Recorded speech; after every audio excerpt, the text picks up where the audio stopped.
Cookery சேனலை பார்த்து யார் வேணாலும் சமையல் பண்ணலாம். ஆனா சுவையான சமையல் பண்றது எப்படி? நான் இதயம் நல்லெண்ணெயில சமையல் பண்றேன். ஆஹா ஓஹோன்னு பாராட்டுறாங்க. நீங்களும் இதயம் நல்லெண்ணெயில சமையல் பண்ணுங்க, பாராட்ட வாங்குங்க. தினம் தோறும் வாங்குவே இதயம் இதயம்.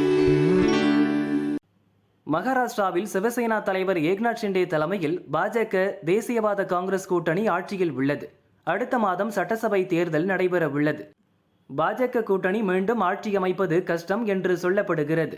இதனால் தேர்தல் வியூகம், வேட்பாளர்கள் தேர்வு என அனைத்தையும் தாமே கவனித்து வருகிறார் உள்துறை அமைச்சர் அமித் ஷா. வேட்பாளர் தேர்வு செய்ய ரகசிய சர்வே நடத்துவது பாஜகவின் வழக்கம்.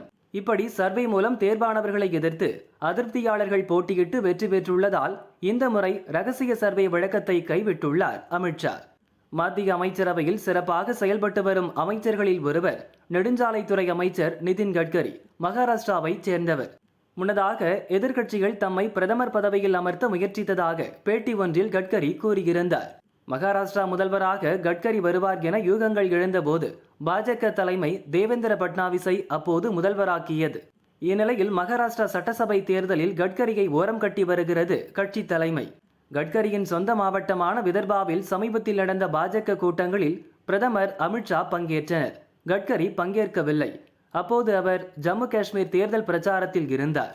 நாக்பூரில் நடந்த கூட்டத்தில் பங்கேற்ற கட்கரி, பாஜக கூட்டணி அரசில் பெண்களுக்கு 1500 ரூபாய் வழங்கும் திட்டம் எப்படி மாநிலத்தின் பொருளாதாரத்தை கடுமையாக பாதித்துள்ளது என பேசியது கட்சிக்குள் சலசலப்பை ஏற்படுத்தியது.